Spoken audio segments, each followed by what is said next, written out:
네, 부산 동래구 당선인 서지영입니다. 반갑습니다. 방금 우리 안전 3등급 정도 되냐고 말씀하셨고, 아까 우리 부총장님께서는 그 영남 자민련이라고 얘기하셨는데, 그 부산에서도 대체적으로 뭐 보수의 본산이다라고 불리고 있는 동래구에서 경선을 거쳐서 이제 본선까지 당선을 했습니다. 그런데 제가 이번 선거에서 느끼는 거는 제가 24년 동안 그 국민의힘의 사무처 당직자로서 24년 동안 그 정치권에서 여러 가지 우리 당의 그 흥망성쇠도 지켜봤고, 그 국회의원 분들의 개인의 흥망성쇠도 쭉 지켜봤습니다. 그 결론은 제가 봤을 때 딱 하나입니다.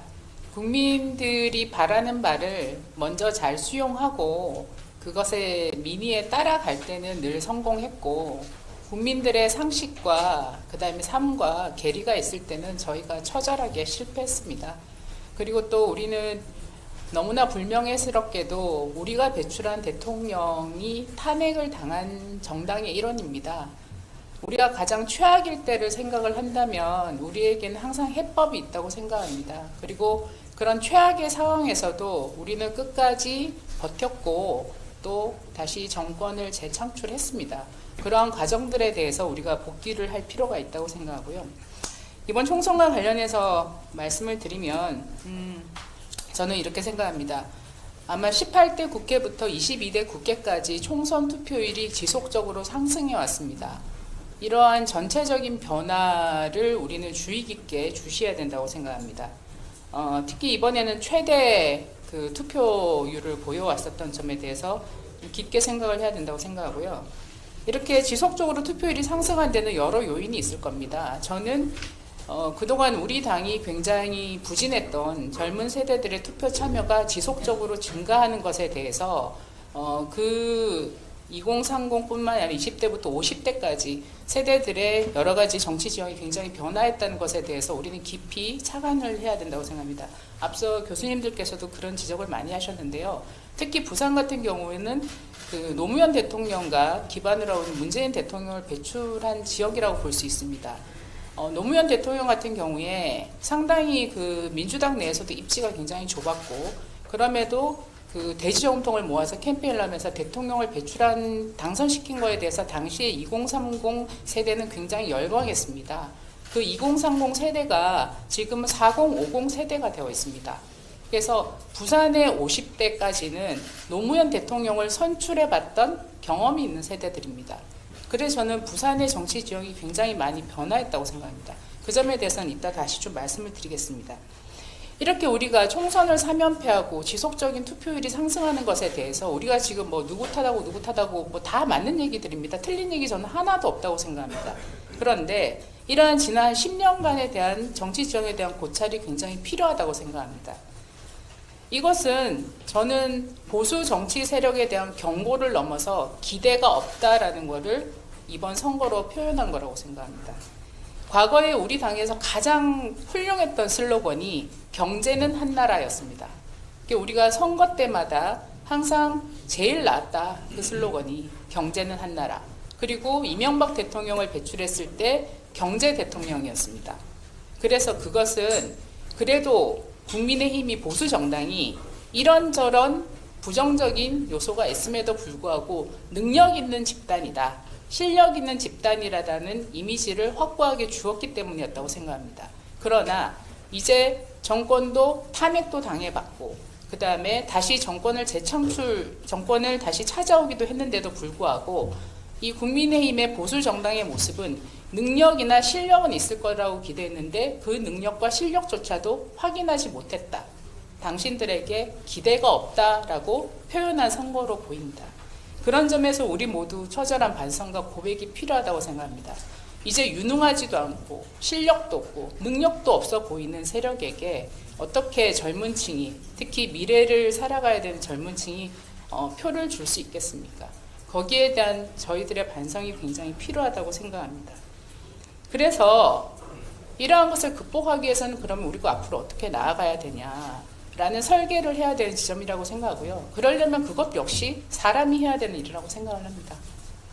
뭐 우리 대통령에 대한 여러 가지 비판도 많고, 그 다음에 또 우리 한동훈 비대위원장께서 이번에 선거를 진두지휘하면서 여러 가지 또 기대와 그 다음에 비판들도 많이 있습니다. 그러면 이러한 능력을 갖춘 새로운 사람들이 다시 설계하고 우리의 능력을 갖출 수 있는 비전을 만들어갈 수 있는 그러한 새로운 사람들, 새롭고 능력 있는 사람들이 국회로 들어올 수 있도록 우리가 공천 과정에서 많은 노력을 했었어야 된다고 생각합니다.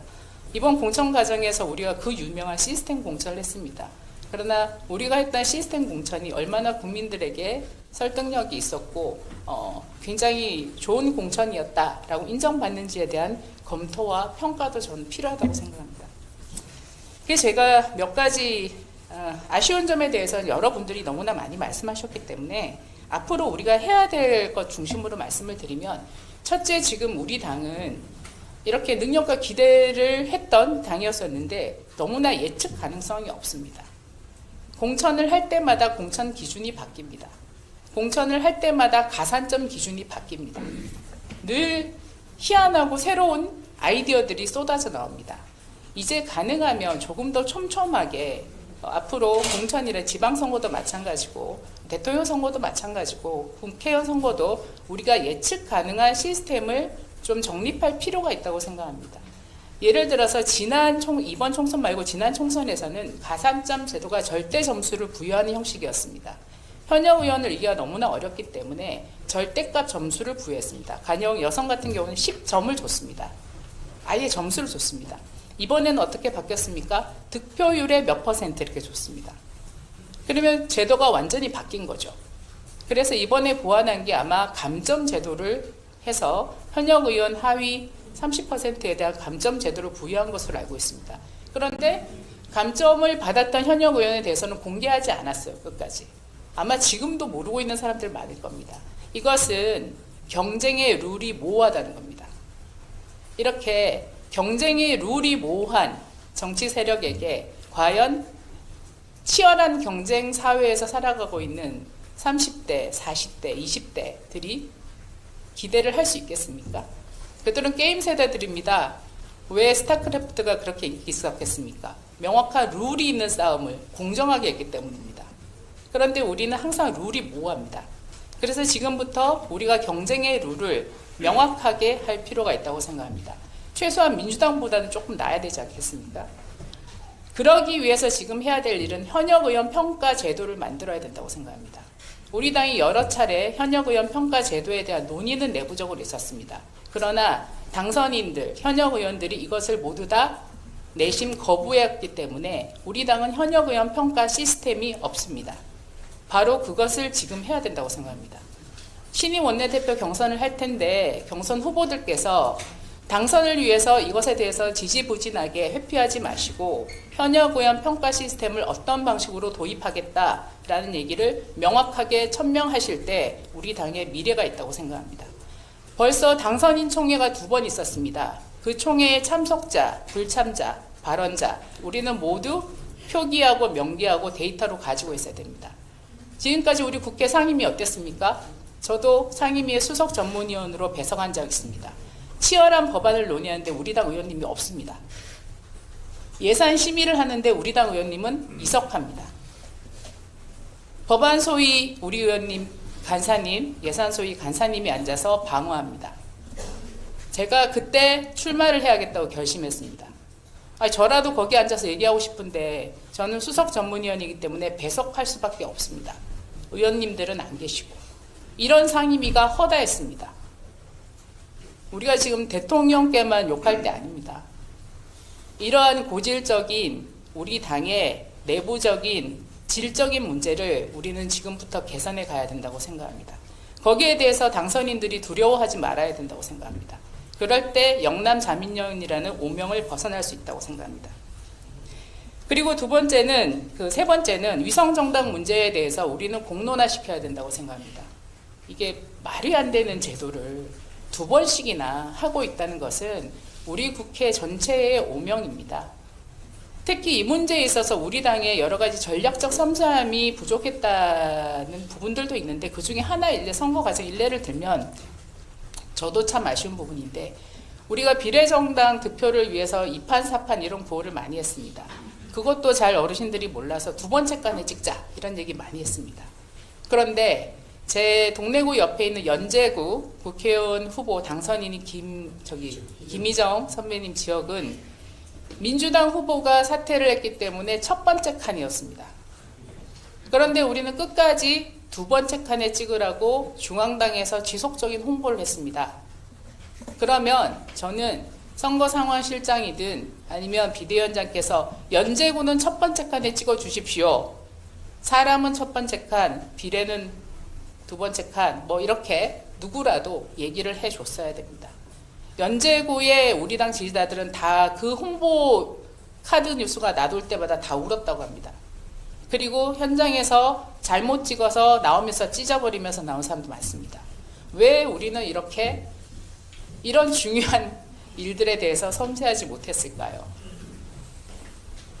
그래서 위성정당 문제에 대해 위성정당이 이제 상수화되는 이런 정치 형태는 벗어나야 된다고 생각합니다. 우리는 지금부터 여기에 대해서 계속 캠페인을 벌이고 숫자가 부족하면 끊임없이 캠페인을 벌여야 된다고 생각합니다. 잊어버리지 않도록 만들어야 된다고 생각합니다.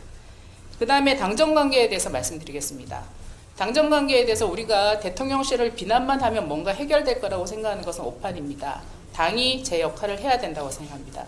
이명박 대통령 시절에 저도 참여했었던 경험이 있는데 아마 촛불 당시에 그 광우병 사태로 해서 아마 굉장히 혼란스럽고 힘들었던 적이 있습니다. 그때 당시에 당의 전략기획국에서 보고서를 작성하여 당대표께서 보시고 당시 강재섭 대표였습니다. 보시고 청와대에 저희가 그 보고서를 보냈습니다. 아쉽게도 굉장히 적나라한 내용들이 있었고 그리고 제가 그 보고서에 기억나는 건 아마 좀 나중에 문제가 됐던 게 책임 총리제를 저희가 거론을 한 게 있었는데 그게 보고서가 유출이 되는 바람에 그 보고서를 제대로 청와대에서 내용을 이렇게 담아내지 못했던 그런 경험이 있었습니다. 다만 그 보고서에 대해서는 청와대에서 당시 대통령께서도 굉장히 깊이 있게 보셨다는 얘기를 나중에 들었습니다. 또 그 이후에 저희가 또 당에서 보고서를 작성해서 대통령께 청와대에 보고를 드렸습니다. 그래서 나온 것이 친서민 정책이었습니다. 지금 우리 당이 할 역할을 해야 된다고 생각합니다. 밖에서 언론에 떠드는 게 아니라 앞으로 용산 대통령실이 어떻게 해야 되는지 실제로 선거 과정의 민심은 어떤 거였는지 좀 용기 있게 실천과제 중심으로 용산에 저희가 보고서도 제출하고 만나서 얘기도 하셔야 된다고 생각합니다. 액션 플랜 중심으로 얘기해야 된다고 생각합니다. 그리고 특히 이번에 영수회담을 앞두고 있는데요. 영수회담을 앞두고 여러 가지 의제들에 대해서 논의가 오가고 있습니다. 이때 당이 역할해야 된다고 생각합니다. 당의 입장을 용산에 전달해야 된다고 생각합니다. 25만 원 지원금 문제에 당은 어떤 입장을 가지고 있다. 당은 어떤 생각을 가지고 있다. 당의 생각은 이러하다라는 것을 대통령실에 전달해야 된다고 생각합니다. 그게 당이 이렇게 생각한다는 거에 대해서는 대통령께서도 야당 대표와 협상을 할 때 굉장히 중요한 논의사항이 될 수 있을 거라고 생각합니다. 그게 우리가 정부를 지원하고 도와드리고 분명한 해법을 제시하는 거라고 생각합니다. 당은 아무 입장이 없고 대통령과 야당이 논의하는 게 말이 되겠습니까? 저는 그런 영수회담 전에 당의 여러 가지 의제에 대한 당의 입장을 정리해서 전달을 해야 된다고 생각합니다. 그것이 우리가 책임지는 것이라고 생각합니다. 그리고 향후 지도부에 관련해서도 말씀드리겠습니다. 일각에서 관리형이냐 책임형이냐 이런 얘기를 하시는데요. 물론 당원 당규에 그런 얘기는 없습니다. 비대위원장이 추인되시고 비대위원들이 각자 책임과 역할, 당원 당규에 부여된 기능과 역할에 따라서 일을 하시면 됩니다. 그것이 책임지는 것이고 제대로 관리하는 것이고 혁신하는 거라 생각합니다. 비대위가 운영하는 과정에서 룰을 바꿔야 된다라는 여론이 높으면 거기에 대해서 검토하고 논의하셔서 결정하시면 됩니다. 비대위가 당원 당규에 규정되어 있는 권한과 역할에 맞게 그 일을 해나갈 때 그게 관리도 제대로 되고 혁신도 하는 길이라고 생각합니다. 다만 짧은 시간에 할 수 있는 일을 하는 것이 제대로 된 역할을 수행하는 거라고 생각합니다. 이제 마무리 짓겠습니다. 우리 부산에 대해서 아까 안전 3등급 이런 얘기 하셨는데 저는 부산이 이제 안전하지 않다고 생각합니다. 부산이 17석이나 얻었음에도 불구하고 내용적으로는 이제 안전하지 않습니다. 민주당 후보가 대부분 다 40% 이상 득표했습니다. 그리고 내용적으로도 안전하지 않습니다. 제가 총선 결과에 대한 데이터는 아직까지 구체적인 데이터는 뭐 조사를 못 해봐서 그런데 중간에 나왔던 여론조사에서 저희 동래구만 하더라도 40대, 50대는 민주당 후보가 이겼습니다. 여론조사에서. 그래서 저는 선거 과정에서 단 한 번도 안전지역이라고 생각한 적이 없습니다. 그래서 이제 부산의 정치 지형도 완전히 바뀌었다. 그리고 또 저는 54% 정도를 득표했는데 우리 국민의 미래는 한 46% 득표했습니다. 8% 정도는 야권을 지지했다는 얘기입니다. 이제 이러한 내용들, 데이터들에 입각한 지역 분석 작업을 해야 된다고 생각합니다. 그래서 우리는 지금 해야 될 일은 전국적으로 우리가 가지고 있는 자원을 투입해서 전국적인 지역 조사를 면밀하게 시작을 해야 될 때라고 생각합니다. 끝으로 말씀드리면 어느 칼럼에서 어딘지 제가 기억이 안 나는데 그런 말씀이 있더라고요. 승자는 성찰하지 않고 패자는 반성하지 않는다. 우리 당 내부에서도 선거에 이겼다 하더라도 성찰의 시간을 가져야 되고 또 우리가 선거에 대패한 데 대해서 끊임없이 반성하고 대안을 내놓는 작업을 통해서 앞으로 나아가야 된다고 생각합니다. 그것이 국민에 대한 도리라고 생각합니다. 저도 열심히 노력하겠습니다. 이상입니다.